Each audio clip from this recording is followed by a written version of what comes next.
So let's talk about the chapter called Solutions. जब हम इस चैप्टर की बात करते हैं तो सबसे पहले तो we have to understand what is the meaning of the word solutions. ठीक है?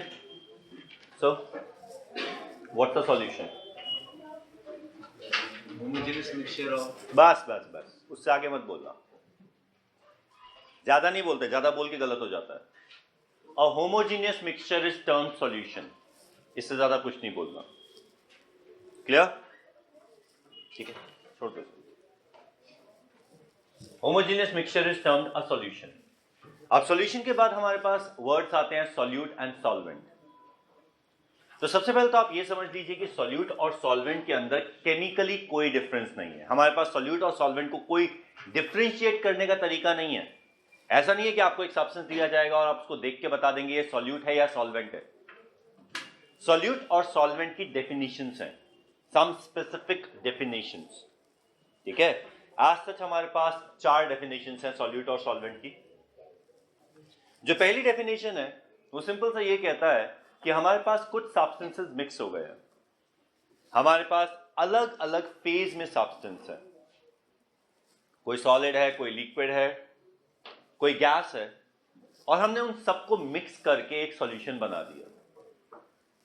तो जो भी सब्सटेंस इनिशियली उस फेज में है जिसमें फाइनल सॉल्यूशन है उसे कहा जाता है सॉल्वेंट, और बाकी सारे हैं सॉल्यूट. ठीक है. अब जैसे कि फॉर एग्जांपल हमारे पास है CuSO4 सॉलिड, इसमें हमने डाला पानी लिक्विड, बन गया CuSO4.5H2O सॉलिड. ठीक है. अब देखो इंपॉर्टेंट बात यह है कि यहां पे जरूरी नहीं कि सीधा सीधा CuSO4.5H2O बने, लेकिन पानी को वो एब्जॉर्ब कर लेता है. तो यहां पर फाइनल सिस्टम सॉलिड है. तो इनिशियली कॉपर सल्फेट सॉलिड में था, इसलिए copper sulphate is the solvent and water becomes the solute. ठीक है.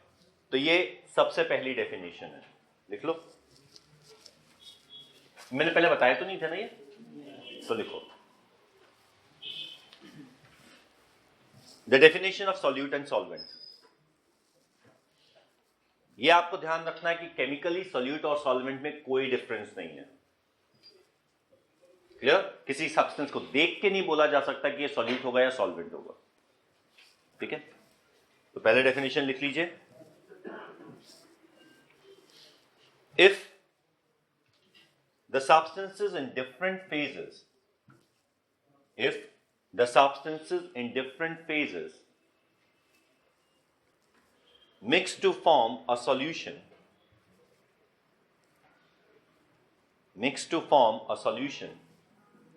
then the substance which is initially application number देने के लिए सर दिया था स्टिकर किसी लास्ट क्लास में. भाई कोई एप्लीकेशन नंबर लेकर आया अपना? याद है ना? याद होगा. यहाँ पे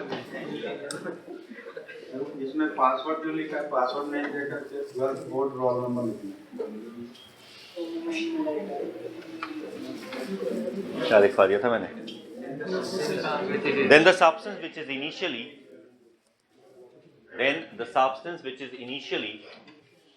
in the same phase,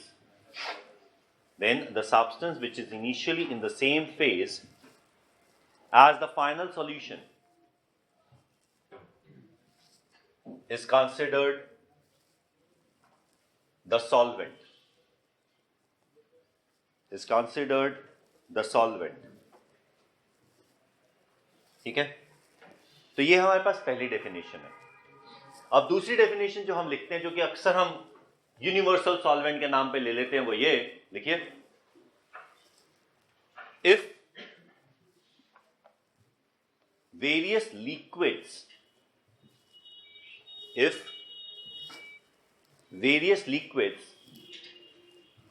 mix with each other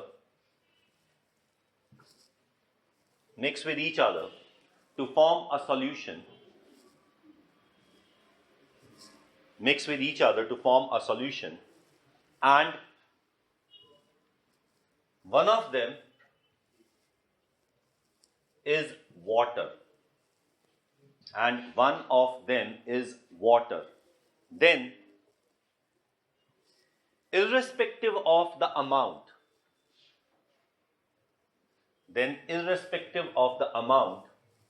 water is the solvent. Irrespective of the amount, water is the solvent. ठीक है? देखो, एक सिंपल सी बात है कि आपने बहुत सारे कॉन्सेंट्रेशन सुने हैं. आपने सुना है, have you ever heard 5% water, dilute water, 2% water, कभी सुना है? लेकिन आपने 95% इथेनॉल सुना है, 98% H2SO4 सुना है, कंसंट्रेटेड नाइट्रिक एसिड सुना है. अगर नाइट्रिक एसिड कंसंट्रेटेड है तो वाटर तो डाइल्यूट हो गया ना. अगर 95% इथेनॉल है तो 5% क्या है? वो तो पानी ही है ना. अगर 98% सल्फ्यूरिक एसिड है तो उसमें 2% क्या है? वो भी तो पानी ही है ना. लेकिन हम कभी भी पानी की कंसंट्रेशन नहीं बताते. हम आर्बिट्रेरीली हमेशा ये मानकर चलते हैं that the water is the solvent. ठीक है? तो जब भी हमारे पास दो लिक्विड्स मिक्स कर रहे होते हैं और उनमें से एक वाटर है, तो अमाउंट जो मर्जी हो, water is considered the solvent. हमेशा हम दूसरी चीज की कंसंट्रेशन बताते हैं. Is it clear? ठीक है? Technically 95% alcohol is actually dilute water and 5% water. लेकिन हम बोलते हैं 95% अल्कोहल ही है. हम कंसंट्रेटेड अल्कोहल बोलते हैं, डाइल्यूट वाटर कभी नहीं. क्लियर? ये दूसरी डेफिनेशन है. ठीक है? अब तीसरी की बात करते हैं. If the different components in the same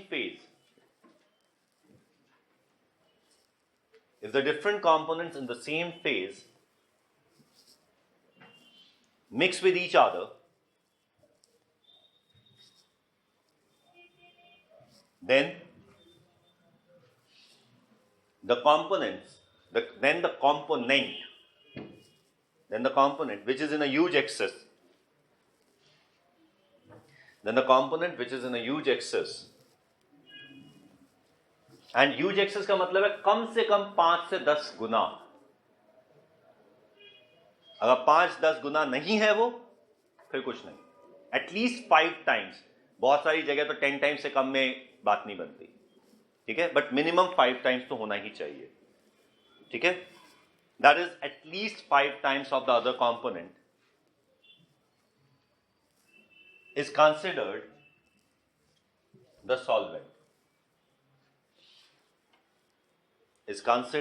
the solvent. ठीक है? अब जैसे हम बात करते हैं एयर की. Air is a mixture, air is a solution, लेकिन हम उसमें नाइट्रोजन को सॉल्वेंट नहीं बोलते. Although nitrogen is present in a huge excess. Oxygen से 4 टाइम्स है, लेकिन 5 टाइम्स नहीं है. तो उसके अंदर हम नाइट्रोजन को एज अ सॉल्वेंट नहीं बोलते. ठीक है? कहीं पर भी अगर हमारे पास डिफरेंट कंपोनेंट्स हैं, उनमें से कोई पानी लिक्विड वाटर नहीं है, तो व्हाट वी डू इज हम उसको मल्टी कंपोनेंट सिस्टम बोलते हैं. उसको सॉल्यूट और सॉल्वेंट को डिफाइन नहीं करते, जबकि वो सॉल्यूशन तो है. Is it clear? तो ये जरूरी नहीं है कि हर सॉल्यूशन में आप सॉल्यूट और सॉल्वेंट डिफाइन कर पाएं. देयर इज अ पॉसिबिलिटी आप ना कर पाए. Now we have another fourth definition, and this fourth definition is mainly worked in equilibrium and chemical kinetics.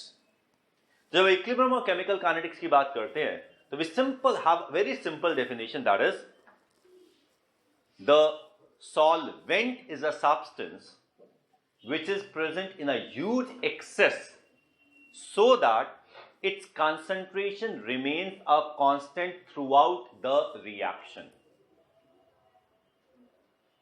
Clear?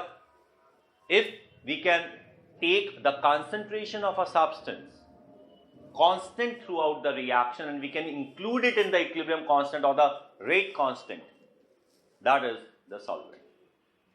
अब यहां पे पानी वानी से हमें कोई मतलब नहीं है. जिसका भी concentration constant हो गया, नॉन चेंजिंग हो गया, huge excess में है, एक्टिविटी 1 हो गई, that is a solvent. Is it clear? तो अभी मैंने आपको एक बात समझाई कि सॉल्यूट और solvent is purely bye convention, ठीक है, it is not by chemical formula, ठीक है। तो ये हमने सॉल्यूट और सॉल्वेंट की बात कर ली। Now before we get along with this chapter, थोड़ा सा रिवीजन करना पड़ेगा, and that is the revision from the first chapter itself, the few concentration units, ठीक है।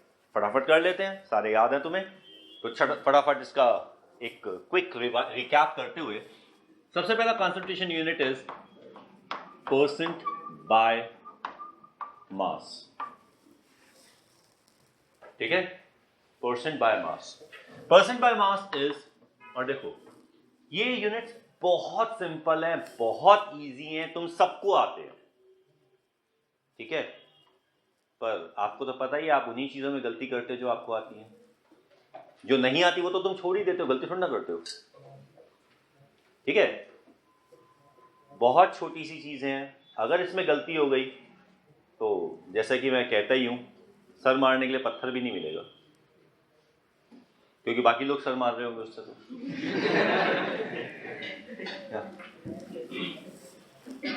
भाई अटेंडेंस हो गई है तुम्हारी?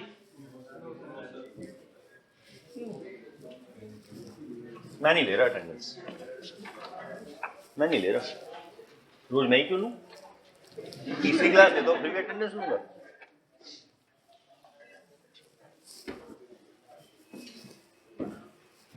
Okay, this is what we have. ये अटेंडेंस रजिस्टर कौन सी क्लास में दिया था? सेकंड। कौन किसकी क्लास थी? नहीं लगा हुआ किसकी? मैथ वाले सर की। मैथ वाले सर अटेंडेंस नहीं ले रहे।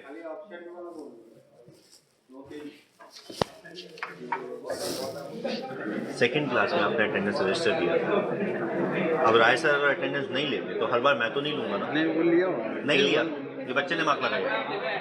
चलिए ऑप्शन वाला बोल देता है। बच्चे किसी किसी की अटेंडेंस लगा देते हैं, बच्चे अटेंडेंस लगा के भाग चुके। मैं क्या करूं बताओ? डाल दिया जो ठीक है। ये जो ऑप्शन है एक दो, अगर वो यहाँ पे है उनका ऑप्शन चला बस भेज दो, मेरी गलती थोड़ी ना है। अब ये कभी नहीं लेते वाटर, कभी लिए उन्होंने, हमेशा मैं लेता हूँ।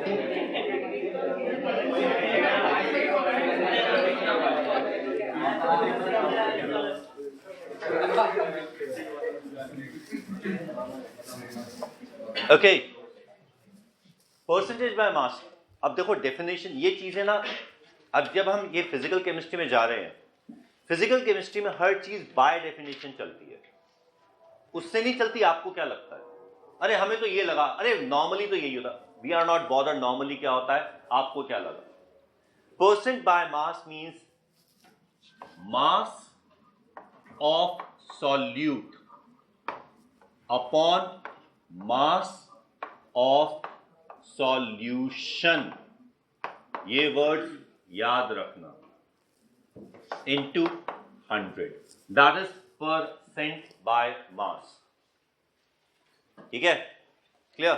अब एक छोटा सा क्वेश्चन कर लो, पुराना घिसा पिटा, देखते हैं किसको कितना याद है।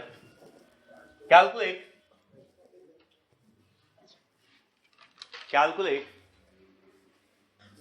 The mass of urea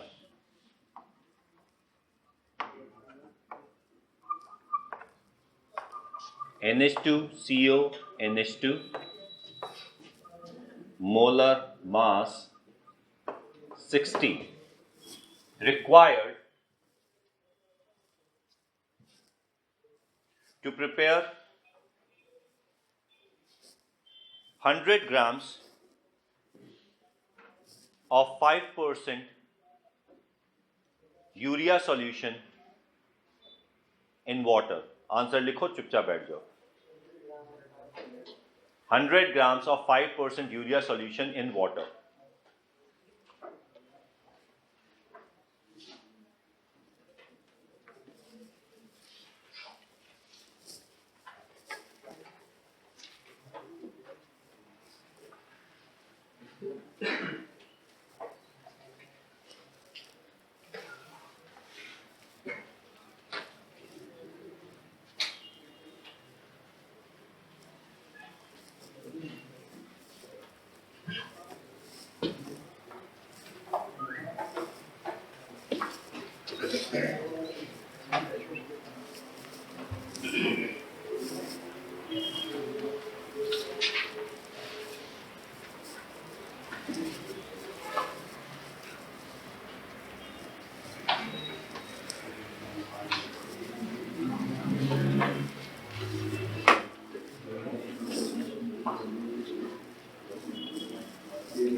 very good, very good.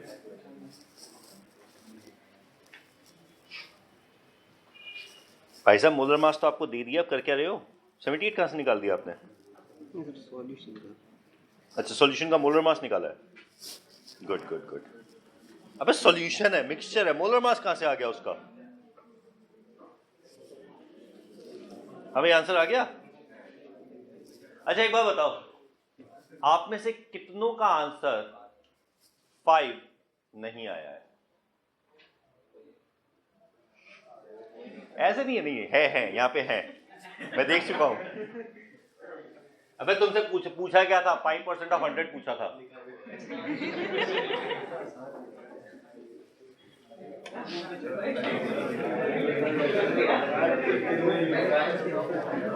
सीधा सीधा 5% ऑफ 100 पूछा था।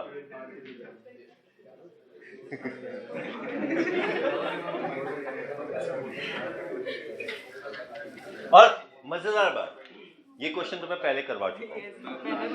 पहला क्वेश्चन यही था, और फिर बोल के कह रहा हूं कि ये क्वेश्चन करा चुका हूं, और तब भी कोई ना कोई फंस गया। यार क्या है, और फंसते क्यों है?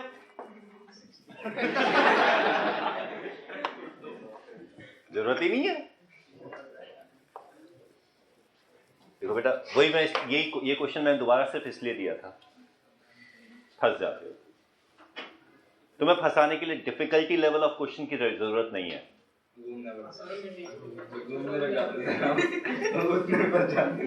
फिर जब मेरे घूमने से तुम फंस जाते हो, तो आईआईटी का एग्जाम पेपर सामने होगा, तब क्या होगा तुम्हारा?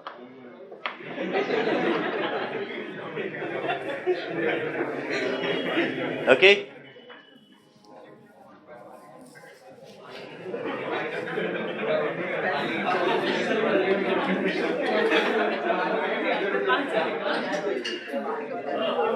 बच गया था? तो काट दिया और फिर बात कर दिया और फिर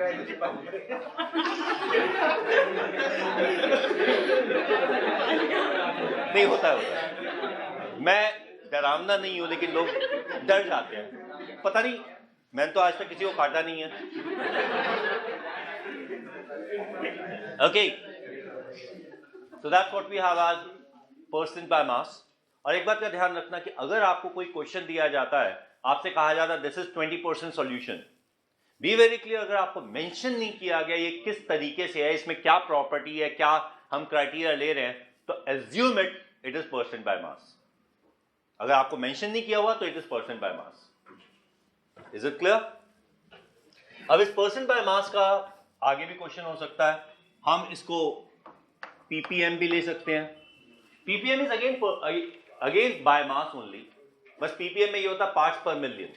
यहां पे इंटू 100 है, सब कुछ सेम है, इंटू 10⁻⁶ हो जाता है। That's the only difference. तो आप पार्ट्स पर मिलियन ले सकते हैं, पार्ट्स पर बिलियन ले सकते हैं, पार्ट्स पर 1000 ले सकते हैं, वो कुछ भी ले लीजिए, बस वहां पे 10 की पावर चेंज होती जाएगी और बाकी सब कुछ सेम आता चला जाएगा। ठीक है? क्लियर? लिख लीजिए। A sample of water contains 2 milligrams of calcium ion। Calcium का मोलर मास 40 होता है। 2 milligrams of calcium ion in 500 grams of sample। Full stop। What is the concentration of calcium? What is the concentration of calcium in ppm?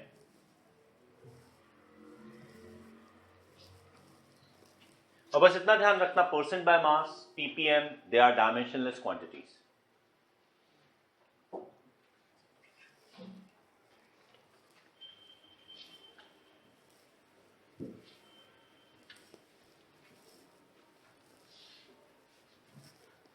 वैसे जो questions हैं these are just warm ups, but इनसे कोई questions नहीं किए थे ना तुमने। आ गया आंसर? क्या है? 4? मुबारक हो, बहुत बहुत मुबारक हो। 4 का 4000 बना दिया। Answer is just 4। बेटा it is 2 milligram, 2 into 10 raised to power minus 3 divided by 500 into 10 raised to power 6।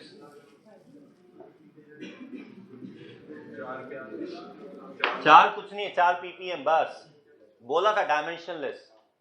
4 क्या का कोई मतलब ही नहीं है, 4 ppm बस। क्लियर? और एक मजेदार बात, सिंपली अगर तुम्हें मिलीग्राम पर लीटर मिल जाए ना, that is ppm। ppm is simply milligrams पर लीटर। ठीक है? आई एम नॉट सेइंग कि शॉर्टकट्स तुम्हें लगाने चाहिए, पर फिर भी ये फैक्ट है तो फैक्ट है। नहीं, किसी में भी पर किलोग्राम हो जाएगा ना, मिलीग्राम पर kilogram.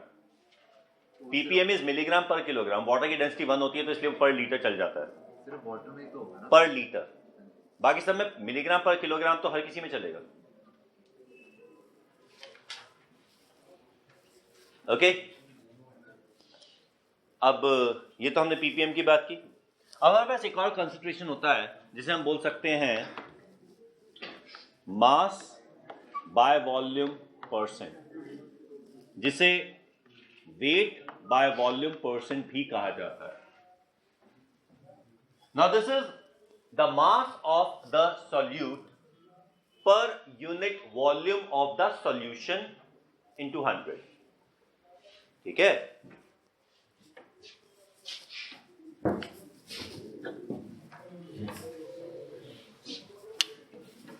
This is mass of solute,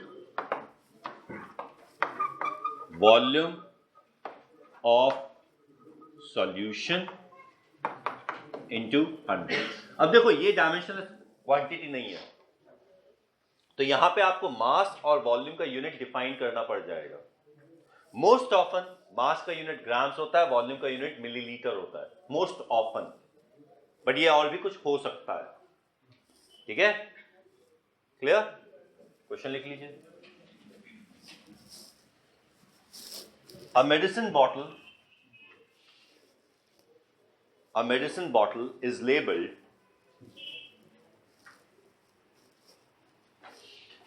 .9% weight by volume,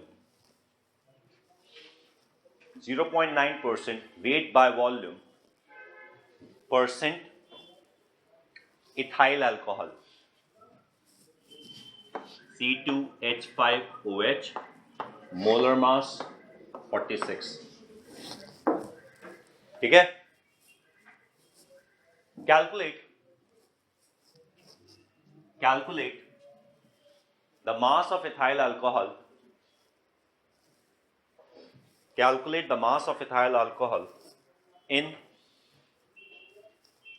50 milliliter of medicine.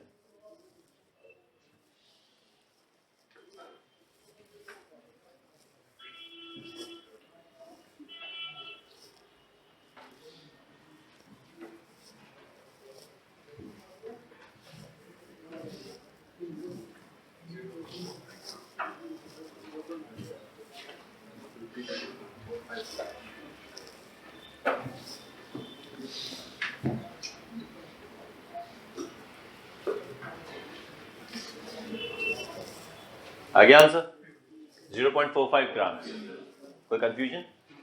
चलिए अब आ जाते हैं फेमस से मेथड्स पर। बात करते हैं सबसे पहले मोलैरिटी की। Molarity is a simple unit.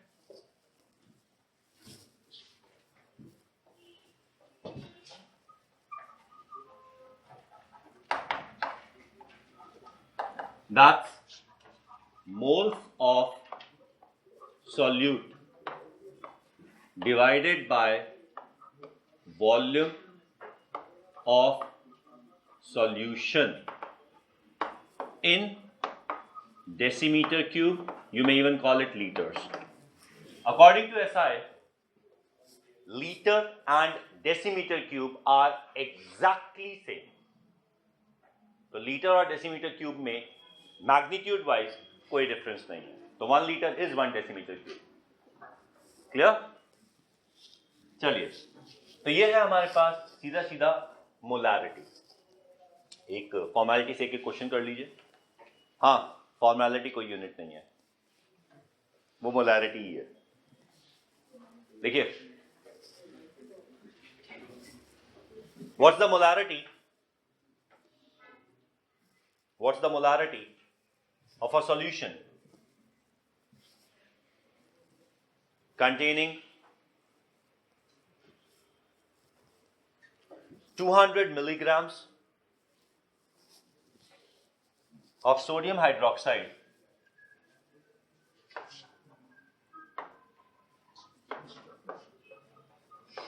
molar mass 40 gram per mole, 200 milligram of sodium hydroxide in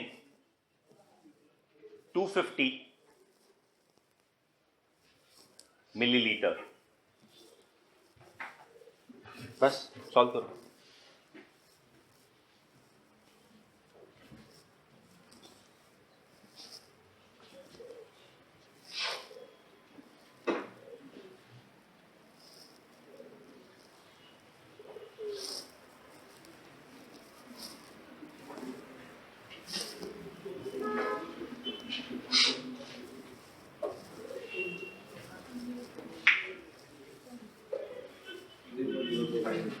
Zero point 0.02 आ रहा हूँ.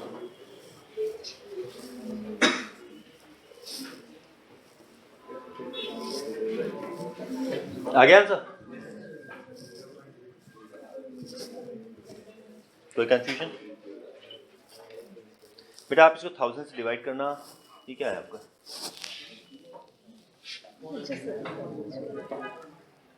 40 से डिवाइड करना था ना आपको, कर दिया.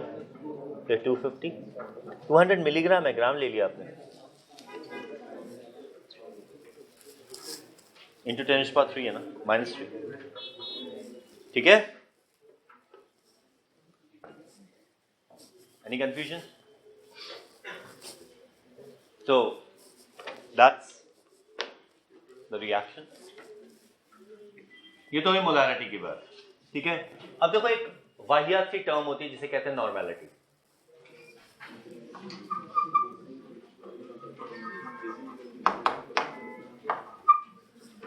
Normality is not included in the syllabus of IIT.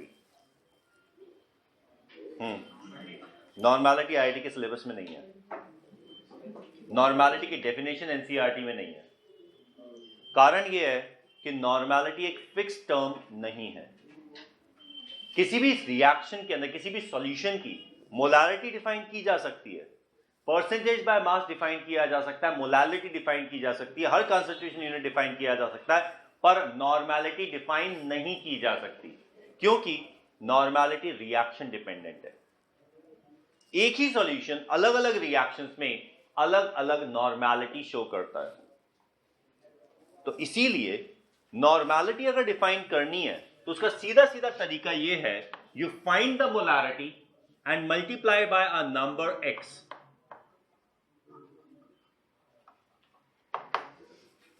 ठीक है?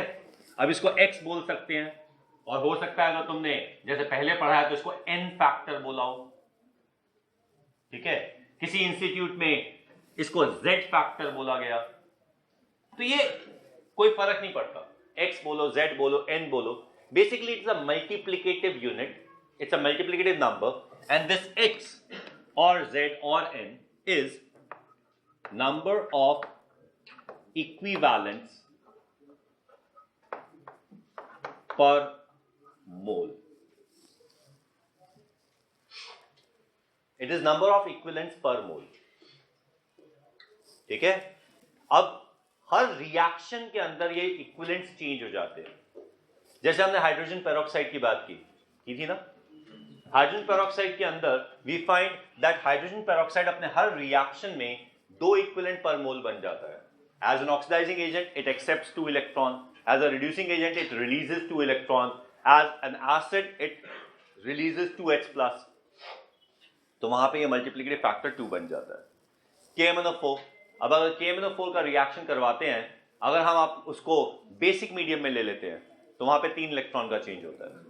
अगर एसिडिक मीडियम ले लेते हैं 5 इलेक्ट्रॉन का चेंज हो जाता है। तो एसिडिक मीडियम में ये मल्टीप्लिकेटिव फैक्टर 5 हो जाता है, बेसिक मीडियम में इट बिकम्स 3। ठीक है।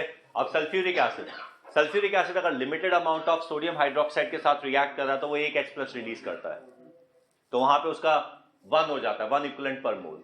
Access sodium hydroxide 2 equivalent per mole. अगर sulphuric acid as a reduce oxidising agent behave करता है तो डिपेंडिंग ऑन प्रोडक्ट क्या बना रहा है, नंबर ऑफ इलेक्ट्रॉन चेंज होते चले जाएंगे, नंबर ऑफ इक्विवेलेंट्स बदलते चले जाएंगे। तो प्लीज अंडरस्टैंड, नॉर्मैलिटी रिएक्शन देखे बिना डिसाइड नहीं हो सकती। ठीक है, क्लियर? इसीलिए नॉर्मैलिटी आईआईटी सिलेबस में नहीं है। रिएक्शंस मिल जाएंगे, वो रिएक्शन लिख के देंगे, ओके फाइन, ये सारे के सारे क्वेश्चंस होते हैं नॉर्मैलिटी वाले, बट नॉर्मैलिटी वर्ड यूज नहीं होता। Is it clear? कोई कंफ्यूजन? चलो अब इसी खुशी में एक नॉर्मैलिटी वाला क्वेश्चन कर लेते हैं बिना नॉर्मैलिटी यूज किए। देखिए, कैलकुलेट द pH। अब तुम बड़ी क्लास में आ गए, क्या करें, pH का क्वेश्चन दे सकते हैं ना। Calculate the pH of a solution containing 200 milligram sodium hydroxide and 185 milligram calcium hydroxide। इसका मोलर मास दे देते हैं।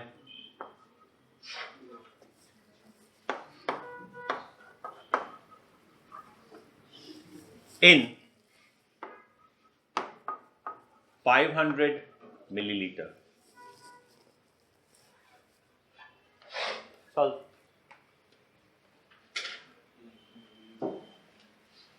मैं जानबूझ के थोड़ा सा ट्विस्ट किया, बहुत थोड़ा सा। इसके अंदर 3 कंसेप्ट हैं।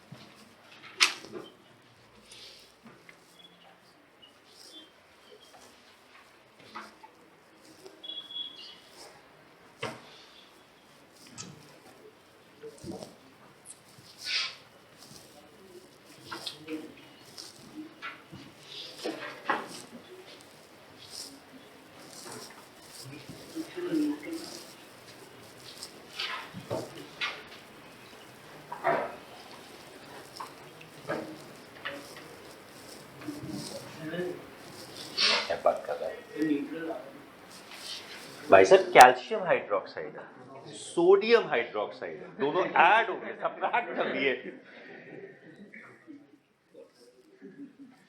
क्या कर रहा है? अब सोचो, ऐसी ऐसी गलतियां करते हो तो।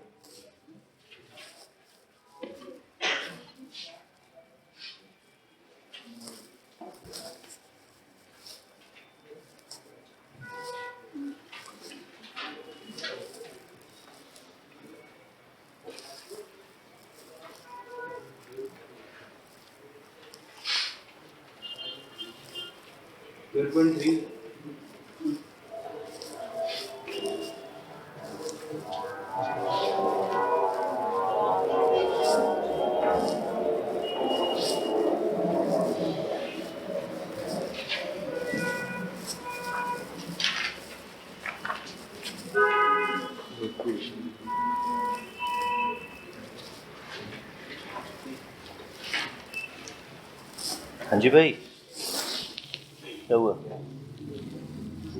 कहाँ फंस गए? पहले इसका कॉन्सेंट्रेशन निकालो। हाँ निकाल सकते हो ना मोलारिटी, उसकी भी मोलारिटी निकालो और कैल्शियम हाइड्रोक्साइड की मोलारिटी को 2 से मल्टीप्लाई कर दो क्योंकि उसमें 2 OH हैं, ठीक है? दोनों को ऐड कर दो, आपको कॉन्सेंट्रेशन ऑफ हाइड्रोक्साइड मिल जाएगा, ठीक है? कॉन्सेंट्रेशन ऑफ हाइड्रोक्साइड का नेगेटिव लॉग ले लो, POH मिल जाएगा, POH से pH मिल जाएगा। ये क्वेश्चन 3 स्टेप का है बट लंबा नहीं है क्योंकि तीनों स्टेप एक एक लाइन के हैं। हाँ जी बेटा देख, कंसंट्रेशन ऑफ हाइड्रोक्साइड निकाल लिया, ठीक है? 2 से मल्टीप्लाई कर दिया, तो 2 से मल्टीप्लाई कर दिया आपने, इसको नॉर्मेलिटी में कन्वर्ट कर दिया। नॉर्मेलिटी नाम नहीं लिया, लेकिन किसी बेस के अंदर हाइड्रोक्साइड की कंसंट्रेशन इज इट्स नॉर्मेलिटी, किसी एसिड में H+ concentration is it's normality. Clear? मैंने कहा था नॉर्मेलिटी वर्ड यूज नहीं करेंगे पर यूज नॉर्मेलिटी कर रहे हैं।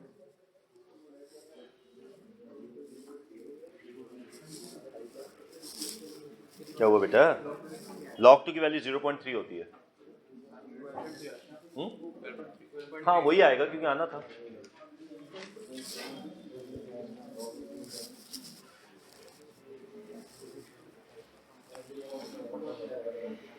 क्या हो गया? क्या कंफ्यूजन हो गई? हाँ किसका 57 था? 50 निकाल दिया। हाँ भाई साहब मिलीग्राम से।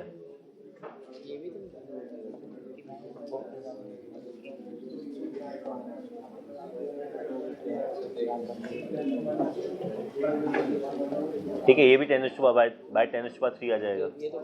चलो काट दिया, ठीक है। फिर अब इसमें किया क्या है तुमने?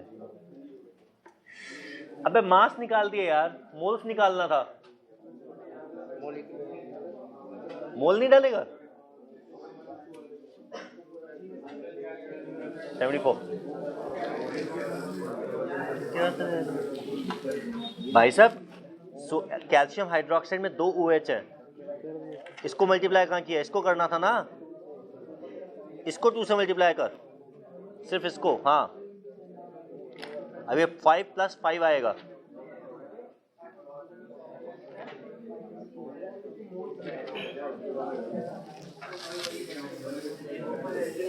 बस छोटा सा मैंने ट्विस्ट कर दिया था कैलकुलेशन को कि यहां पे आपको log 2 निकालना पड़ेगा और वो तुम्हें याद है 0.3। क्लियर? आगे आंसर? The answer is 12.3। ठीक है? Okay, so that was the concentration. अब बात करते हैं मोलालिटी की।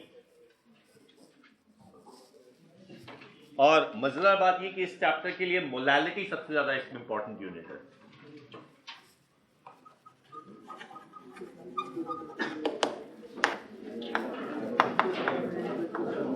Moles of solute divided by kilograms of solvent।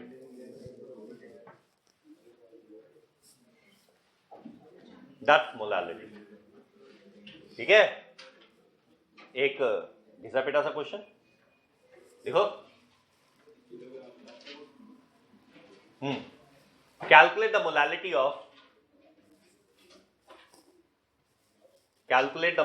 of 98% sulfuric acid।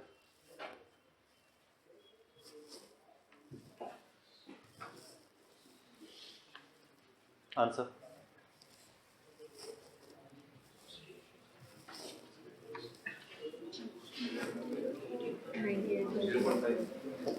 लिख दो आंसर, बोलना नहीं है।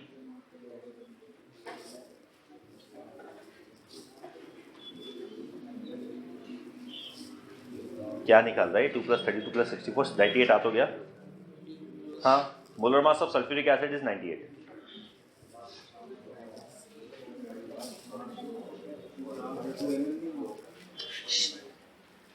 कृपया अपनी गलतियां स्वयं करें, दूसरों से ना करवाएं।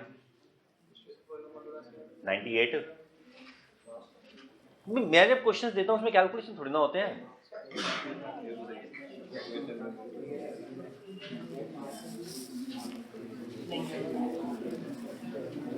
हमें आंसर निकला?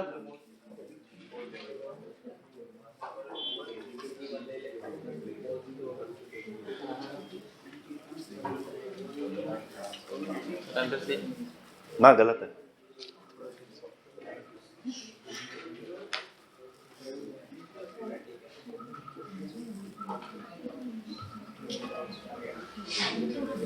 क्या हुआ, कहाँ फंस गए? आंसर क्या आ रहा है?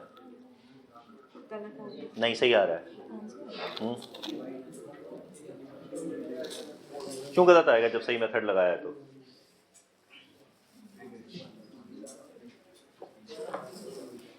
ये मैम आपने 98 को 100 से डिवाइड क्यों किया है?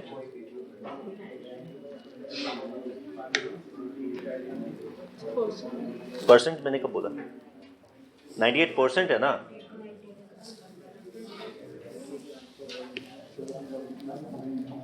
तो आपने फिर 100 से डिवाइड किया क्यों है?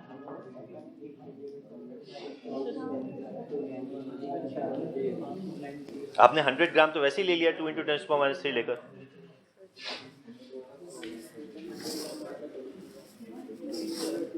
Okay, answer 500। सीधी सी भाषा में अगर आपको 98% सल्फ्यूरिक एसिड दे रखा तो उसमें 2 ग्राम पानी है 100 ग्राम में, ठीक है?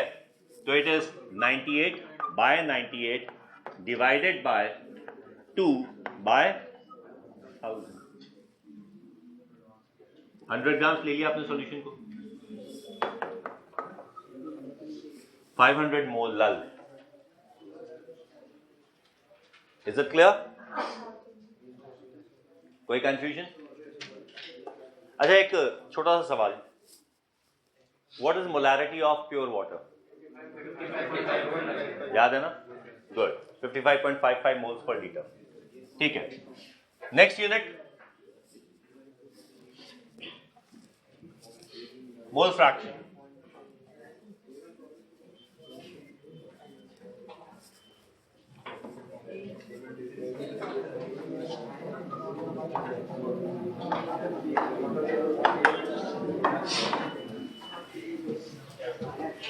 काय मोल फ्रैक्शन, मोल्स। अच्छा, मोल फ्रैक्शन जनरली वहां यूज होता है जहां पे कंसंट्रेशन सिमिलर होते हैं जनरली, ठीक है? डिफरेंट भी हो सकते हैं। तो मोल फ्रैक्शन हम आमतौर से सॉल्यूट सॉल्वेंट नहीं बोलते, हम कंपोनेंट्स बोल देते हैं। वैसे फर्क नहीं पड़ता, सॉल्यूट और सॉल्वेंट भी कंपोनेंट्स ही हैं, ठीक है? तो moles of a component divided by moles in solution, मतलब कि सॉल्यूशन के अंदर हम सबके कंपोनेंट्स को काउंट कर लेते हैं, ठीक है? Is it okay? क्वेश्चन लिखो, calculate the mole fraction of solute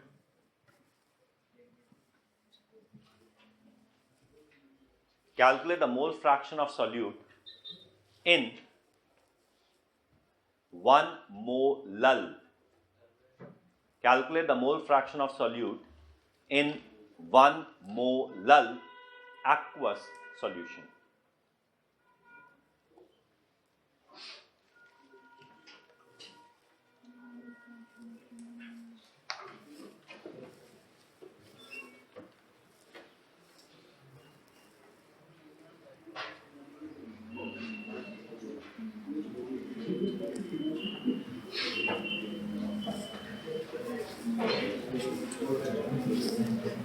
ये जितने क्वेश्चन मैं तुम्हें कराता चला जा रहा हूं, ये तंग करने वाले क्वेश्चन है सारे। एक एक लाइन के हैं, बहुत इजी है और इसलिए बहुत डिफिकल्ट है।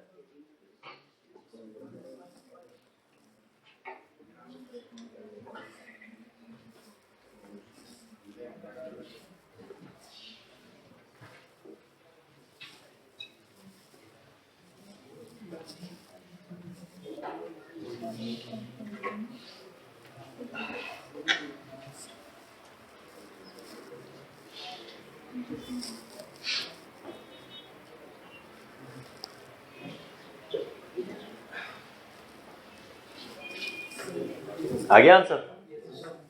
आंसर आई थिंक आता है 9/509।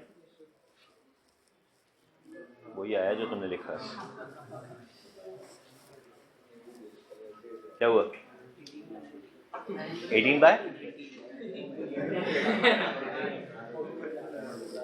9/509 आता है।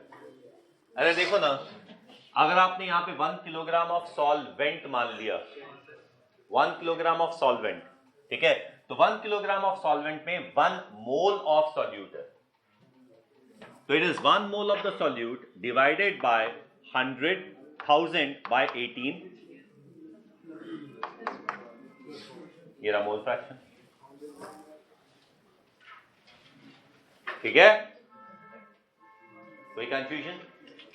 So that's what we call as mole fraction. एक क्वेश्चन और लिखो।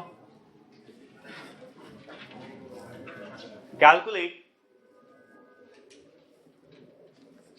the mole fraction of benzene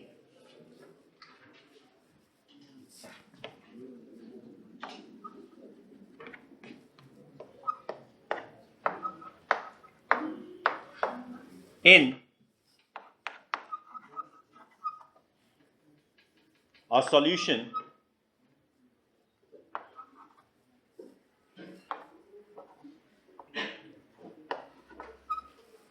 containing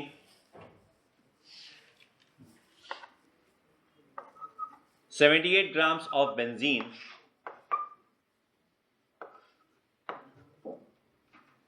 and 184 grams of toluene.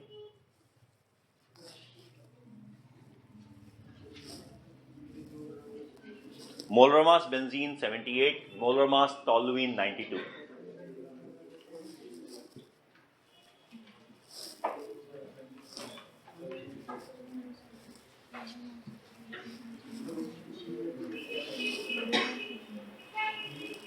बस छोड़ दो उतने में, क्या दिक्कत क्या है? उसे वो ये पॉइंट 3 हटाओ, बस उतने पे छोड़ दो।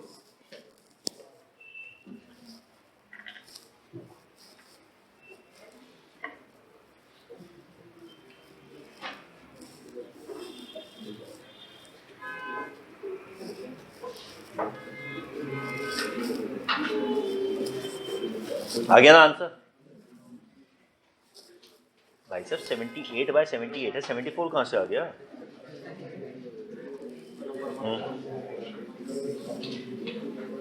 184/92 सॉल्व कर दे, बस हो गया खत्म। आ गया आंसर 1/3। कितना इजी क्वेश्चन था ना। चलो अब आप बाकी क्वेश्चंस घर पर जाके ट्राई कर सकते हैं, छोटे छोटे। ठीक है, जितने लेवल्स मुझे चाहिए थे वो यहां पर हो गया। इससे ज्यादा मुझे इस चैप्टर के लिए और कंसंट्रेशन यूनिट्स नहीं चाहिए, इतना काफी है मेरे लिए।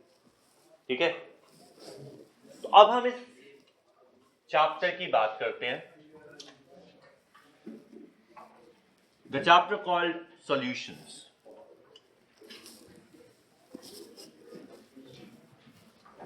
लेट अस से हमारे पास एक कंटेनर है,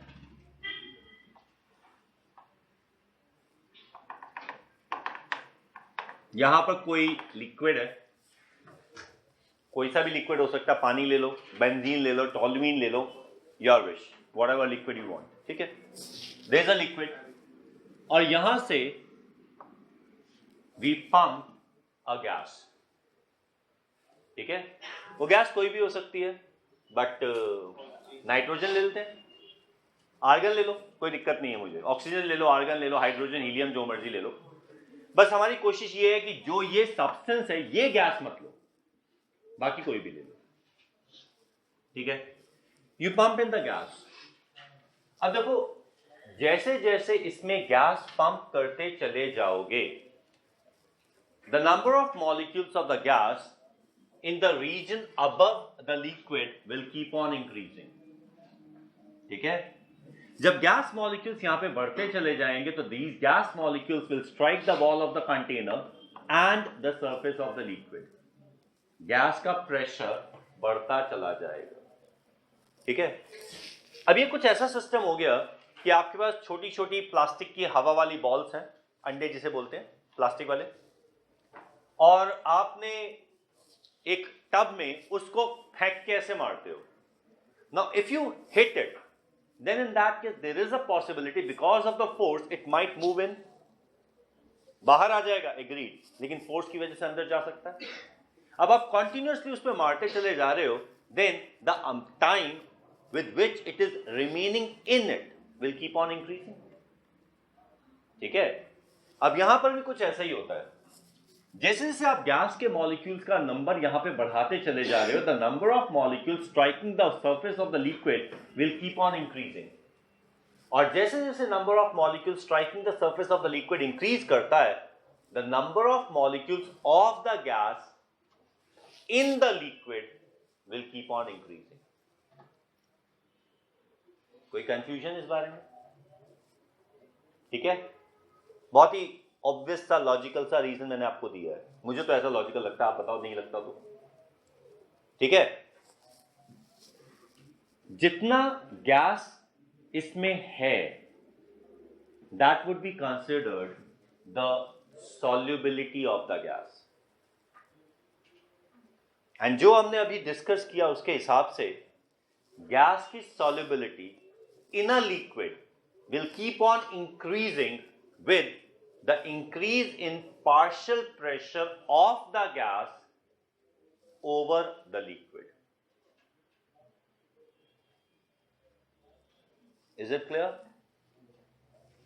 ठीक है, तो अगर मुझे उस गैस का कंसंट्रेशन इन द लिक्विड पता है तो मैं गैस का partial pressure over the liquid निकाल सकता हूं, एंड वाइस वर्सा ऑल्सो। ठीक है, they will be related by a constant. So I can say that the partial pressure of a gas over a liquid is directly proportional to the mole fraction of the gas in the liquid. ये दोनों अलग अलग चीजें हैं, ये partial pressure over the liquid है, ये mole fraction in the liquid है। Any confusions? ठीक है, लिख लीजिए कुछ स्टेटमेंट, और ये जो स्टेटमेंट मैंने बोली है, this is called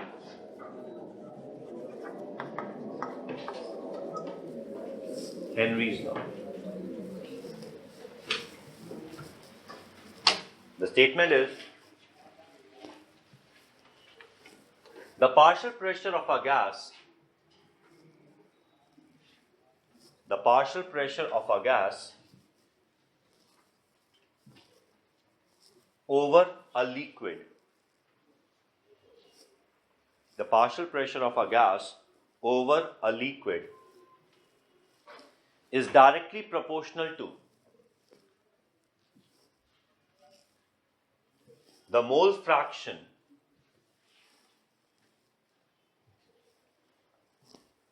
of the gas dissolved in the liquid, dissolved in the liquid at a constant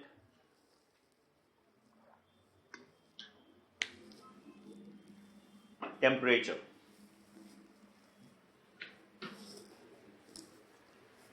ठीक है, अब देखो, इस प्रोपोर्शनैलिटी को इक्वालिटी में कन्वर्ट किया जा सकता है बाय यूज ऑफ कांस्टेंट। तो हमारे पास ये आ जाता है P i is equal to K H chi आई।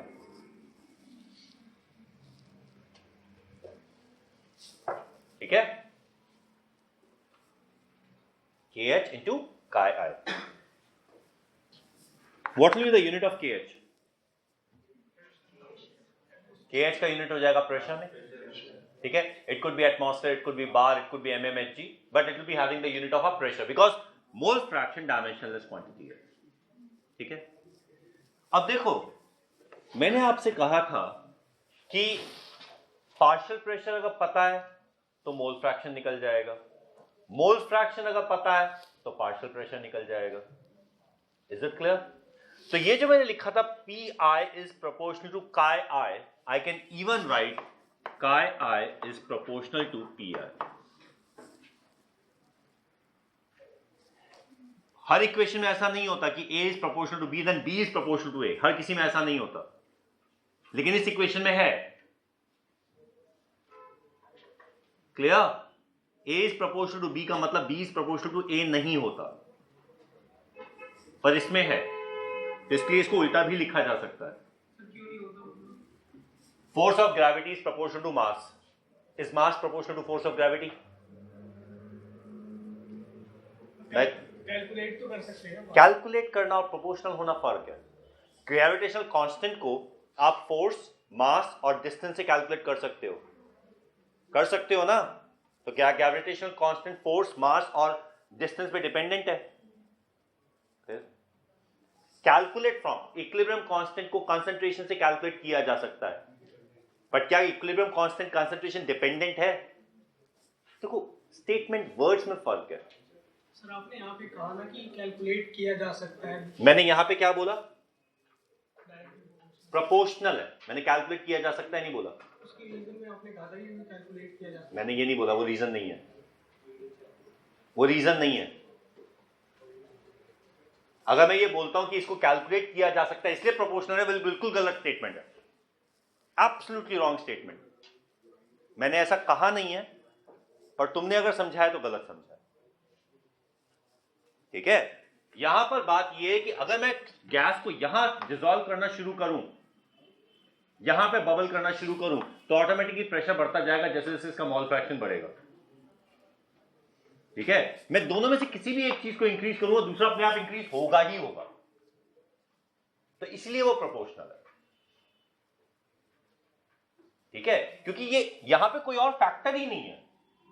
जैसे ग्रेविटेशन में बात की है, अगर मेरे पास सिर्फ वो मास पे डिपेंडेंट होता फोर्स, बाकी किसी चीज पे नहीं, और एक कांस्टेंट पे, तो मास इंक्रीज करता, फोर्स इंक्रीज होता, फोर्स इंक्रीज करता, मास इंक्रीज होता, वहां दोनों एक दूसरे के ऊपर प्रोपोर्शनल हो जाते।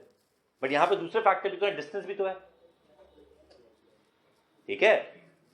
डिस्टेंस भी हो सकता है, दूसरा मास भी हो सकता है, तो इस वजह से वो प्रोपोर्शनैलिटी नहीं बन पा रही, उल्टी प्रोपोर्शनैलिटी नहीं बन पा रही। Force is directly proportional to mass, agreed. Force is inversely proportional to radius, agreed. But mass is not proportional to force. Is it clear? समझ आई बात? तो हर क्वेश्चन में ऐसा नहीं होता। यहां पर है, तो यहां पर हम इसको उल्टा भी लिख सकते हैं। अब अगर हम इसको उल्टा लिखें, तो अब जब हम प्रोपोर्शनैलिटी कांस्टेंट लगाएंगे, तो हमारी तो आदत है proportionality constant on the right hand side लगाने की। तो यहां पर अगर हम लगाएंगे तो काय i is equal to K H P I हो गया।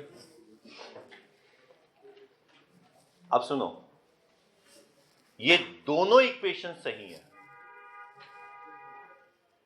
ये दोनों इक्वेशन सही है। ठीक है? कोई भी इक्वेशन यूज कर सकते हो, आंसर दोनों में सही आएगा।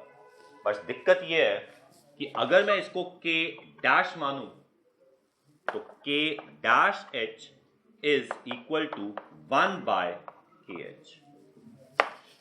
इनका रिलेशन ये है। ठीक है? Is it clear? Henry's law का अगर कोई क्वेश्चन एग्जाम में आता है, तो सबसे पहले हेनरीज लॉ कांस्टेंट के यूनिट देखना, सबसे पहले देखना। ठीक है? क्लियर? क्योंकि एनसीईआरटी में ये इक्वेशन दे रखी है और बहुत सारी किताबों में ये इक्वेशन दे रखी है, तो इसलिए सबसे पहले यूनिट देखना। ठीक है? और उसके बाद कोई भी आंसर्स देना। अब देखो, इस इक्वेशन को देख के क्या पता चलता है?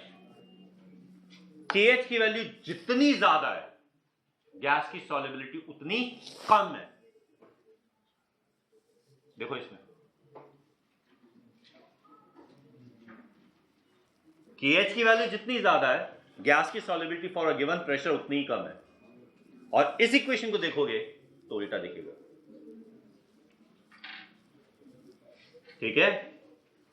बहुत कॉमन सा क्वेश्चन है, अलग अलग गैसेस की KH वैल्यू दे दी जाती है और पूछा जाता है arrange them in the order of solubility. पहले यूनिट देखें। क्लियर?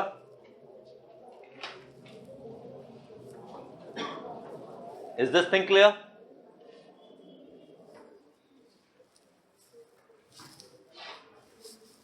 कोई कंफ्यूजन?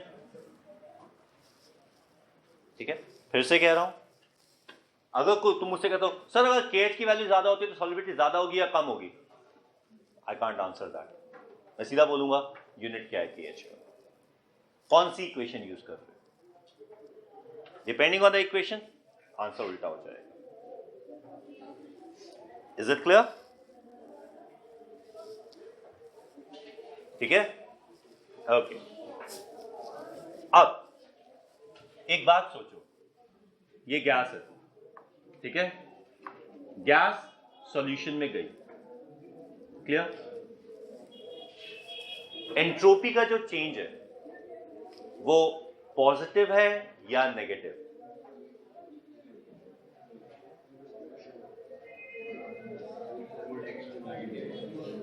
एंट्रोपी का चेंज पॉजिटिव है या नहीं? देखो बेटा, ये सॉल्यूशंस वगैरह जो चैप्टर है ये थर्मोडायनेमिक्स डिपेंडेंट है, कांट हेल्प इट। थर्मोडायनेमिक्स और केमिकल काइनेटिक्स ये हर रिएक्शन का बेसिस है, आंसर उसी में से निकलेगा। ऑर्गेनिक, इनऑर्गेनिक, फिजिकल, कोई भी क्वेश्चन हो, रीजन उसी में से आएगा, ठीक है? तो now entropy, we are getting from a gaseous state to a solution state. अगर सॉलिड से सॉल्यूशन में आते हैं तो एंट्रोपी इंक्रीज हो रही है, लेकिन अगर गैस से सॉल्यूशन में आ रहे हैं तो एंट्रोपी डिक्रीज हो रही है, ठीक है? Is it clear? तो solubility of a gas in a liquid is entropy non favoured, delta S negative, ठीक है? और अगर कोई प्रोसेस डेल्टा एस नेगेटिव है तो वो डेल्टा एच नेगेटिव होना ही है, वरना होगा नहीं। Is it clear? ठीक है, तो इसमें ज्यादा दिमाग मत खा पाओ। Solubility of any gas in any liquid is exothermic, इसमें दिमाग खपाना ही नहीं है कि अट्रैक्टिव फोर्स कितने हैं, रिपल्सिव फोर्स कितने हैं, we are not bothered, it has to be exothermic. क्या वाइस वर्सा? तो बोल, स्टेटमेंट बोल, क्या है वाइस वर्सा की स्टेटमेंट? वो जरूरी नहीं है।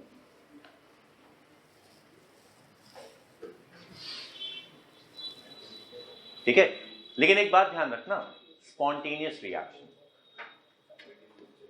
a spontaneous reaction having delta S negative must have delta H negative, ठीक है? क्लियर? पर हाँ, इसका वाइस वर्सा ट्रू पता है कैसे है?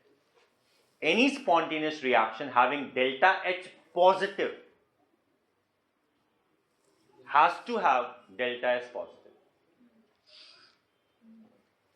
ये वाइस वर्सा ट्रू है, ठीक है? क्लियर? तो यहां पे अगर ये रिएक्शन हो रहा है तो ये डेल्टा एच, डेल्टा एस अगर नेगेटिव है तो डेल्टा एच नेगेटिव होना ही है। Solubility of every gas is exothermic, ठीक है? बात समझ में आ गई? अब ये एक इक्विलिब्रियम है, गैस इसमें डिसॉल्व हो रही है, गैस इसमें से निकल भी रही है। The movement of gas from the system to the gaseous phase is endothermic, ठीक है? Movement of gas from the gaseous phase to the solution is exothermic, ठीक है? तो हमारे पास सिस्टम है gas plus solvent in equilibrium with solution, सीधी सीधी इक्वेशन है, ठीक है? इस डायरेक्शन में इट इज एक्सोथर्मिक, इस डायरेक्शन में इट इज एंडोथर्मिक. ठीक है? Is it clear? Now if we increase the temperature,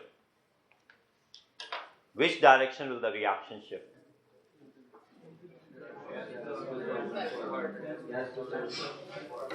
solution की तरफ या बैकवर्ड? किसी को इस बारे में कोई कंफ्यूजन? कोई नहीं ना? तो इसका मतलब है जैसे जैसे आप टेम्परेचर बढ़ाते चले जाओगे, गैस की solubility in a solvent will keep on decreasing. Clear? तो ये छोटी सी स्टेटमेंट लिख लीजिए. The solubility of a gas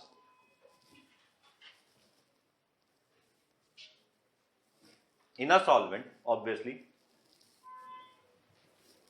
solubility of a gas in a solvent decreases with increase in temperature.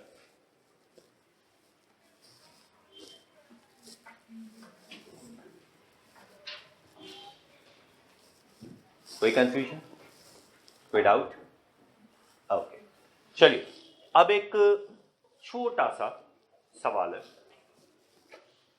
You would have seen that soft drink bottles, carbonated drinks, soft drink bottles के अंदर हमारे पास एक bottle होती है, उसके अंदर carbon dioxide dissolve होती है and the bottle is sealed.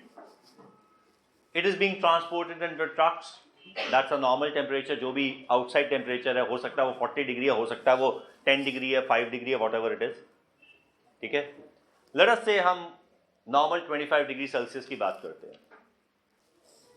A sealed soft drink bottle, aerated drink bottle, carbonated drink bottle at 25 degrees Celsius, and another sealed carbonated drink bottle at 5 degrees Celsius. ठीक है? यानी कि हमारे पास एक carbonated drink की बॉटल है, sealed, यहां पे लिक्विड है, same kind of bottle is there.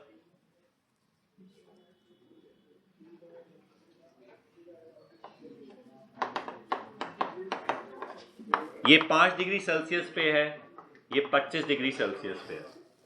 ठीक है? छोटा सा सवाल, इन दोनों में से किस में गैस का mole fraction in the liquid ज्यादा है? Think again.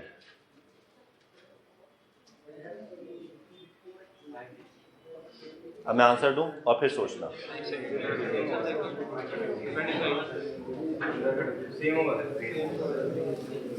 दोनों में सेम होगा. बॉटल का टेम्परेचर भी वही है, इंसुलेटेड थोड़ी ना. Yes, the answer would be the same. Reason बता सकते हैं? क्यों नहीं पढ़ रहा? अभी तो बोला पड़ेगा.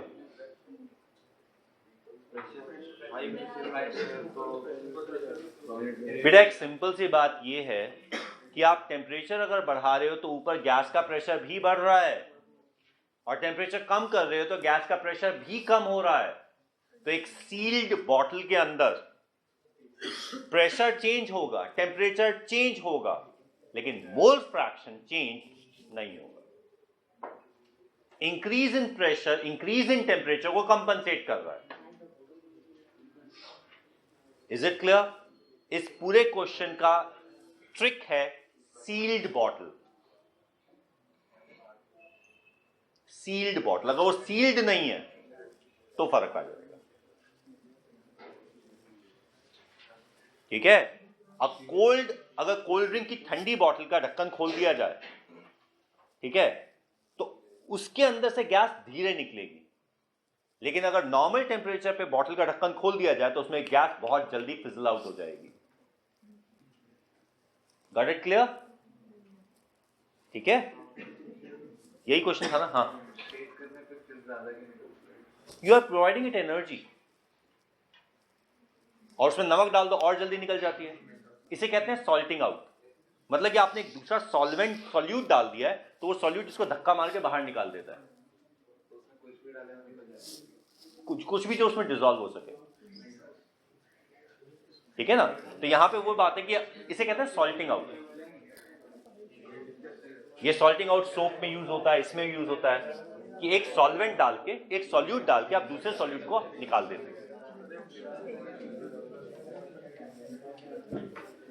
ठीक है? इतनी बात क्लियर है? ओके ओके देन, ये एक छोटा सा कंसेप्ट था। ठीक है, अब एक और कंसेप्ट की बात करते हैं।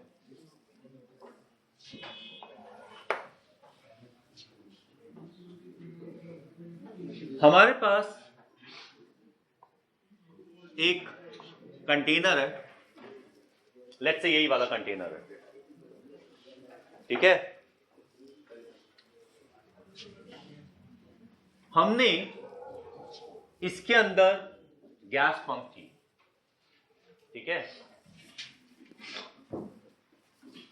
The pressure of the gas over the system is P, let's say P कर देते हैं।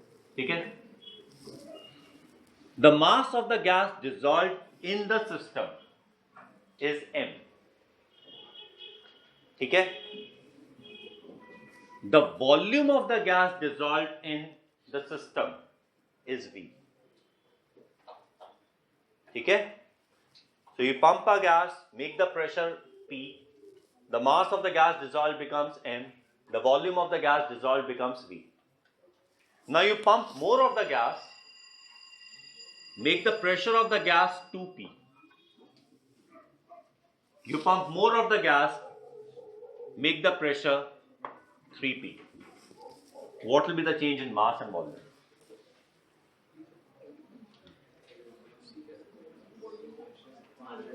Solve, जल्दी करो, आंसर दो।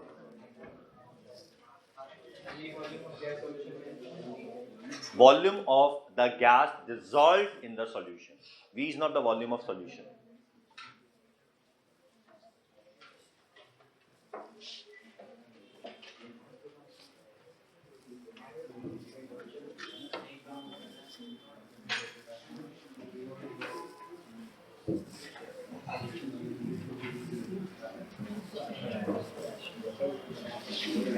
Mass of gas in solution.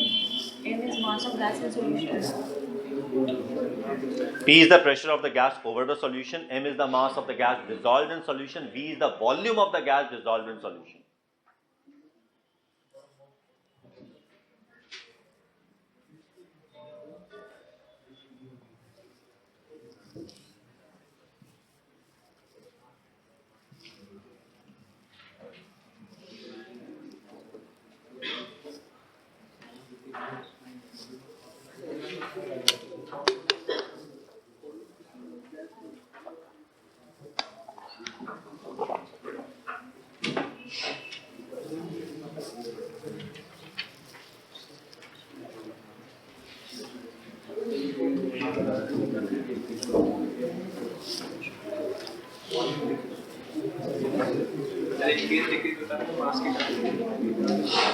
बेटा P मैंने 2P कर दिया, 3P कर दिया।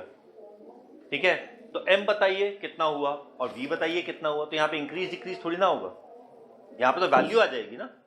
वैल्यू बताओ।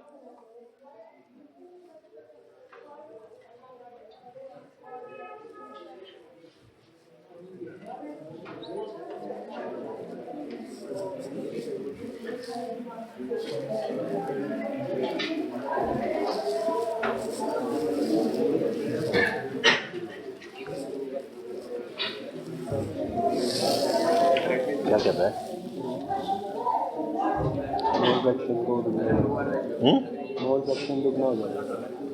अच्छा, इसमें एक इंपॉर्टेंट बात है कि यहाँ पे कंसंट्रेशन का जो चेंज है ना वो बहुत ज्यादा नहीं है, मोल फ्रैक्शन बहुत ज्यादा नहीं है। ठीक है, तो यहाँ पे आप मोल फ्रैक्शन को मास के बराबर ले सकते हो कि मास डबल हो गया तो मोल फ्रैक्शन डबल हो जाएगा, क्योंकि कंसंट्रेशन ज्यादा नहीं है। ठीक है, तो here you can consider that if the mass doubles, the mole fraction doubles. Solute का significance नहीं है moles में. मोल फ्रैक्शन डबल होगा तो मास डबल होगा. हाँ, बात वही है यहाँ पर, क्योंकि डाइल्यूट सॉल्यूशन है. अगर कंसंट्रेटेड होता तो मास ऑफ सॉल्यूट इंपॉर्टेंट हो जाता, बट यहां पर नहीं है. ठीक है, we are not talking about highly soluble gases.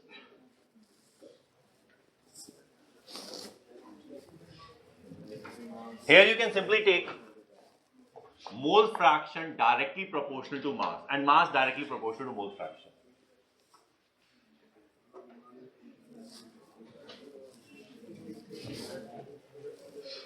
आ गया? तो यहां पे हम सीधा सीधा मान सकते हैं, अगर ये मान के चलते हैं, डाइल्यूट सॉल्यूशन लेके चलते हैं, तो ये प्रेशर डबल किया तो मास भी डबल हो जाएगा. ठीक है,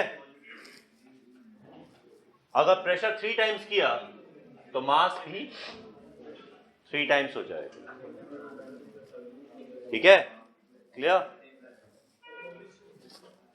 P पर m था, V है, 2P पर 2m हो गया, और ये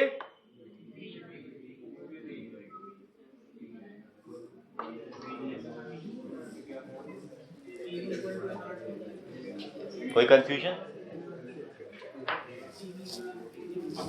देखो, ये तो सिंपल सी बात है. PV is equal to nRT. ठीक है, आपने प्रेशर को डबल कर दिया, n को डबल कर दिया, V से. Is it clear? तो ये जो अभी एक मिनट, हाँ M और V थे जो डिसॉल्व गैस है और वॉल्यूम जो डिसॉल्व गैस. बेटा सिंपल सी बात है, अगर मैंने प्रेशर डबल कर दिया तो सेम वॉल्यूम का मास डबल हो जाएगा, तो volume dissolve would remain the same. ठीक है, इसको डेंसिटी से नहीं देख सकते. मैंने डेंसिटी बोला नहीं, मतलब सर डेंसिटी गैस की तो कांस्टेंट रहेगी ना. क्यों? डेंसिटी गैस की कांस्टेंट नहीं है, यही तो बात है. गैस की डेंसिटी प्रेशर के साथ चेंज होती है, समझे? Density of a gas changes.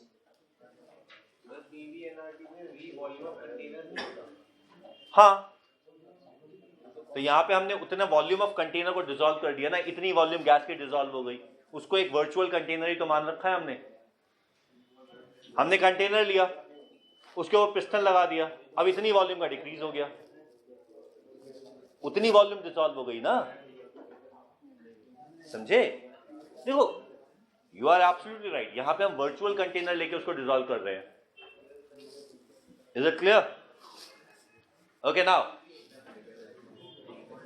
अब ये जो यहां पर हमने किया है, इससे हमें एक बहुत ही सिंपल सी स्टेटमेंट सुनाई देती है, समझ में आती है. वो ये, irrespective of the pressure, the volume of a gas dissolved. सुन लो पहले, लिख लेना. Irrespective of the pressure, the volume of a gas dissolved in a fixed volume of the solvent is a constant for a constant temperature. हो सकता है, दोबारा से बोल देता हूं, लिखने से पहले लिख लो चलो तुम. Irrespective of the pressure,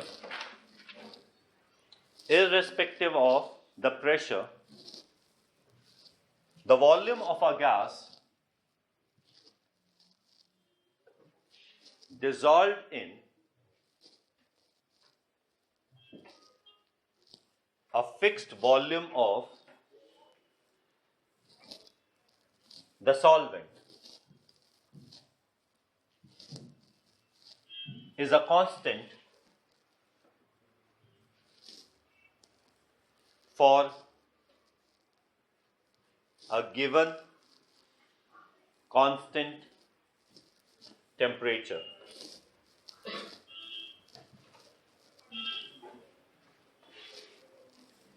Clear? This is another statement of Henry's law.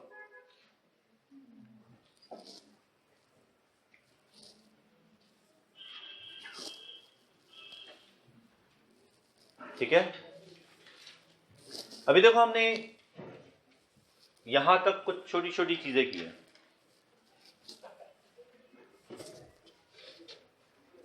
उसे इजेक्ट करके निकाल लो, इजेक्ट करना आता है ना? हाँ, कर लो।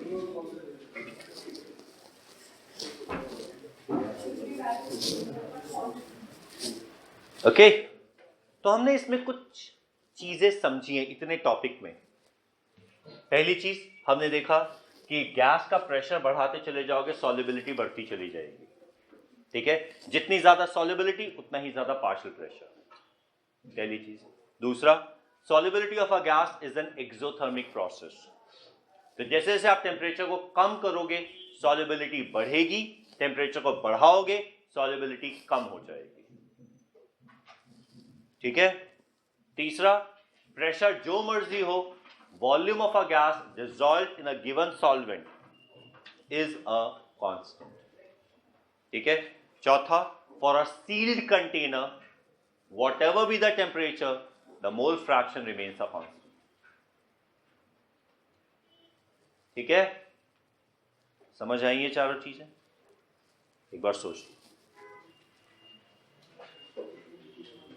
क्योंकि मुझे ऐसा लग रहा है कि ये चीजें आपने पहले नहीं की थी, तो ये पहली बार हो रही हैं तो थोड़ा सा ट्विस्टेड लग सकती हैं।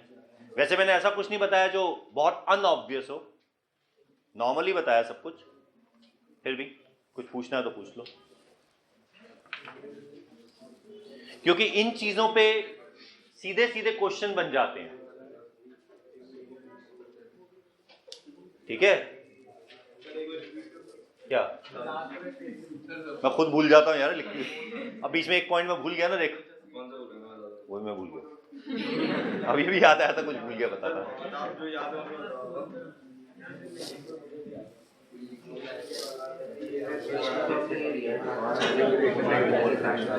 Low concentration. जब हम गैस की बात कर रहे हैं, हम गैस के हाइड्रोजन बॉन्डिंग विद वाटर की बात नहीं कर रहे। अगर मैं नाइट्रोजन गैस की बात कर रहा हूँ, आर्गन की बात कर रहा हूँ, हीलियम की बात कर रहा हूँ, तो उनकी सॉल्युबिलिटी कुछ है नहीं, तो वहां पे मैं मास और मोल फ्रैक्शन को डायरेक्टली प्रोपोर्शनल ले सकता हूँ। YouTube less solubility, low solubility inside the liquid. हम ये मान के चल रहे हैं कि लिक्विड और गैस में कोई इंटरैक्शन नहीं है,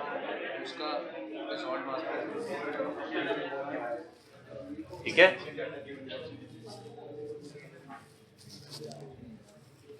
क्लियर?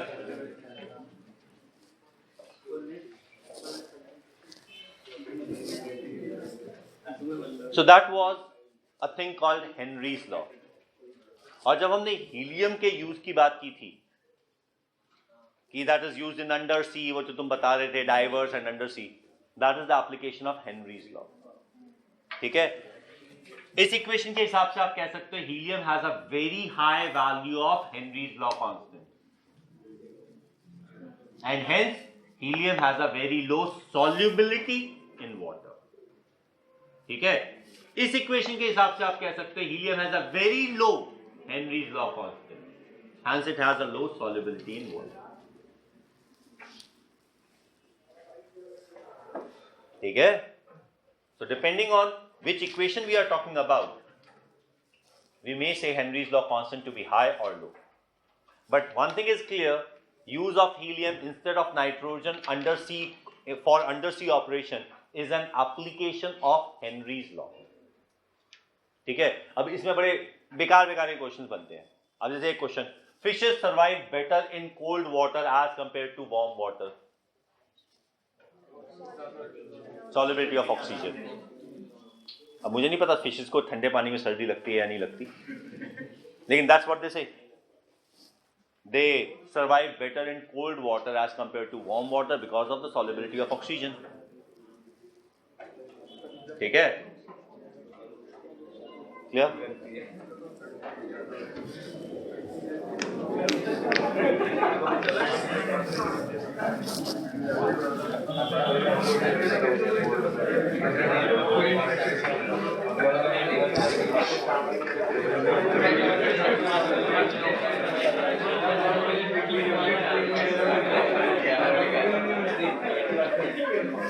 चलिए अब एक और कंसेप्ट की बात करते हैं, ठीक है?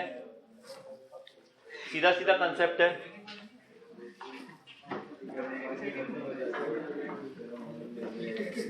We have a sealed container. क्या हो गया? यहाँ आ जाओ भाई।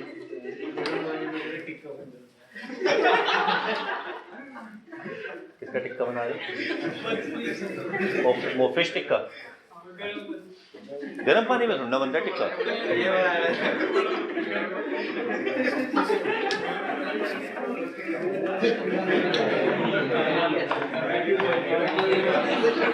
Okay. We have here a liquid in a sealed container. I am not saying evacuated, I am saying sealed container. ठीक है? जब हम इस लिक्विड की बात करते हैं तो इस लिक्विड के अंदर 3 तरह के मॉलिक्यूल्स हैं, ठीक है? 3 तरह के मॉलिक्यूल्स हैं इस लिक्विड में। एक मॉलिक्यूल है इन द बल्क। ये जो बल्क वाला मॉलिक्यूल है, इसके चारों तरफ, बल्कि 6 तरफ या जितनी मर्जी तरफ, दूसरे लिक्विड के मॉलिक्यूल्स हैं। और उन लिक्विड मॉलिक्यूल्स की वजह से इसके ऊपर हर डायरेक्शन में इक्वल फोर्स लग रहा है। This molecule has a balanced force acting on it. So net force acting on it is 0. ठीक है? So that is this molecule. This is the molecule in the bulk. ठीक है? Then we have a molecule at near the wall of the container. जब हम इस molecule की बात करते हैं which is near the wall of the container, इसके ऊपर 2 तरह के forces act कर रहे हैं। एक, the attractive force between the molecule and the molecules of its own kind in this direction, and second, the attractive force between the wall of the container and this molecule. This force is between the molecules of the same kind. This force is what we call as cohesive force. ठीक है? This is the force between the particles of different type, and this is what we term as adhesive force.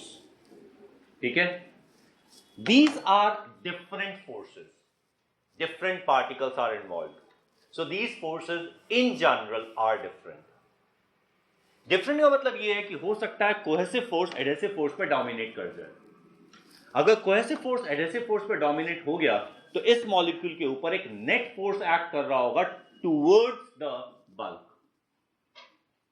And if a net force is acting towards the bulk, तो this molecule will have a tendency to move away from the wall of the container towards the bulk.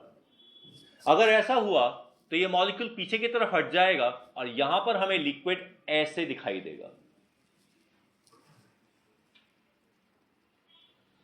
ठीक है? अगर ऐसे liquid को एक narrow tube में रख दिया जाए तो नैरो ट्यूब में इसका सरफेस ऐसा दिखाई देगा। The surface of the liquid in a narrow tube is termed meniscus. ठीक है? This is a convex meniscus. ठीक है? तो जिन लिक्विड्स के अंदर एडहेसिव फोर्स कोहेसिव फोर्स से कम है, ऐसे लिक्विड्स के अंदर जो मेनिस्कस बनता है वो एक कॉन्वेक्स मेनिस्कस बनता है। ठीक है? अगर मैं इस कंटेनर को खाली कर दूं तो ये लिक्विड, ऐसा लिक्विड इस कंटेनर में से बिल्कुल नीट एंड क्लीन बाहर आ जाएगा, इस कंटेनर की वॉल पे चिपका नहीं रहेगा। Such a liquid will become a non-wetting liquid. This liquid will not wet the walls of the container because it does not stick to the walls of the container. Is it clear? ठीक है? Typical example, mercury in a glass container. ठीक है? या फिर water in a Teflon container. Water in a container coated with oil. Water in a container coated with a lycopodium powder. होते हैं ये non-polar substances. तो वहां पर आपको ऐसा मेनिस्कस नजर आएगा। ठीक है? Clear? On the other case, it's possible that the adhesive force dominate over cohesive force. अगर ऐसा हुआ तो the liquid molecules will try to stick to the wall of the container. Maximum stick होने की कोशिश करेंगे, और उस केस में ये लिक्विड का लेवल ऐसे जाने की जगह will move like this, it will move up, ठीक है। Now this would be what we call the container would have meniscus like this, this is concave meniscus, ठीक है। If the attractive force between the wall of the container and the liquid molecule exceed the attractive force between the liquid molecules, then the liquid will have a tendency to stick to the wall of the container and it will rise up. In a narrow tube, it is going to give us a concave meniscus. ठीक है, ऐसा liquid container को wait करता है, उसके साथ stick करता है। तो अगर पानी को ग्लास में डालते हैं और उसको निकाल के ऐसे करते हैं तो कुछ ना कुछ water molecules and inside it remains wet, so this becomes a wetting liquid. अब यहाँ पे एक छोटा सा सवाल आता है ना, why is water wet? पानी गीला क्यों होता है? अब ये जवाब दोगे भैया पानी है इसलिए गीला होता है, but the fact is water is wet. It is a wetting liquid because in case of water, most often the adhesive forces dominate over cohesive forces, and that's why water sticks to the surface on which it is put. That's how it becomes a wetting liquid. ठीक है? Is it clear? एक exceptional case होता है when we talk about water in a silver container. Water को अगर silver container में डाला जाए तो ये एक पिक्यूलियर सा केस है जहां पे कोहेसिव एडहेसिव फोर्सेस बराबर हो जाते हैं। सिल्वर कंटेनर में water will have a flat meniscus, उसके अंदर कोई कर्व नहीं होता। ये एक एक्सेप्शनल केस है, ठीक है, क्लियर। तो ये हमने बात की the liquid molecules near the wall of the container. Now we talk about the third kind of molecule, on the surface. जब हम on the surface की बात करते हैं, then in that case, this molecule is being attracted towards the bulk of the container.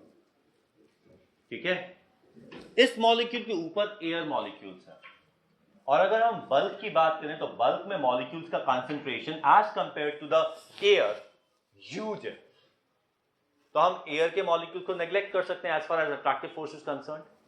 तो यहां पर these molecules are facing the attractive force only in the downward direction towards the bulk, ठीक है। अब ये एक अनबैलेंस फोर्स है, these molecule have a tendency to move towards the bulk.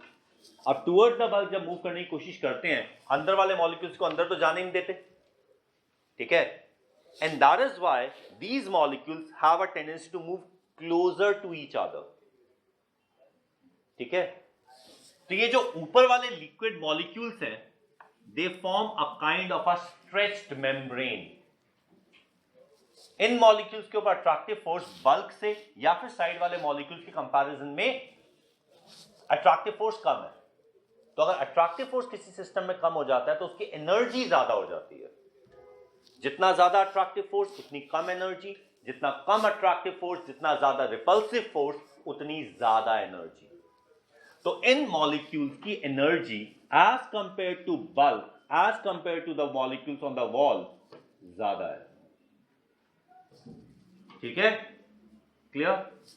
ये एक स्ट्रेच्ड मेम्ब्रेन की तरह बिहेव करता है, इसके पास एक्स्ट्रा एनर्जी है, और जब कभी भी कोई चीज एनर्जी ज्यादा होती है वी से इट इज अंडर टेंशन। तो that is why these molecule constitute something called surface tension, ठीक है। सरफेस टेंशन की एक बहुत सिंपल सी डेफिनेशन दी जा सकती है, it is the extra energy per unit surface of the liquid, ठीक है, और it could be the extra force acting per unit length. Remember, force per unit length ले लो, ये एनर्जी पर यूनिट एरिया ले लो, dimension same आएगी, ठीक है। जो कॉर्नर वाले पार्टिकल्स हैं उनके तो दो अलग अलग डायरेक्शन में फोर्स है। हाँ, तो वो वाली फोर्स और जो सीधा वाटर के बल्क वाला खींच रहा है, मतलब एक मिनट, इसको और इसको कंपेयर कर रहे हो ना? बल्क नहीं सर, इसको और किसको कंपेयर कर रहे हो? बल्क वाला नहीं, तो बाकी दोनों। इसको और इसको, बेटा यहां पर जो है ना, इसके ऊपर इस साइड फोर्स एक्ट कर रहा है, इस साइड फोर्स एक्ट कर रहा है, ठीक है। तो इसके ऊपर भी as compare to the surface तो ज्यादा ही फोर्स एक्ट कर रहा होगा ना। तो यहां पे भी तो सारे अलग अलग डायरेक्शन में है। नेट अट्रैक्टिव फोर्स की बात करते हैं हम, यहां पे सिर्फ इस डायरेक्शन से अट्रैक्टिव फोर्स है। देखो बेटा, जब मॉलिक्यूल है उससे एक बॉन्ड बना, इधर बना, इधर बना, इधर बना, इधर बना, इधर बना, बॉन्ड किस डायरेक्शन बना उससे एनर्जी डिपेंडेंट नहीं है। बॉन्ड कितने बने उस पर एनर्जी डिपेंडेंट है, एनर्जी वेक्टर नहीं है। तो direction doesn't make a difference. Is it clear? ठीक है, इज इट ओके? समझ आ गई बात? तो this molecule on the surface they create something called surface tension. ठीक है, कल हमारी क्लास है। हाँ, तो कल हमारी 4:10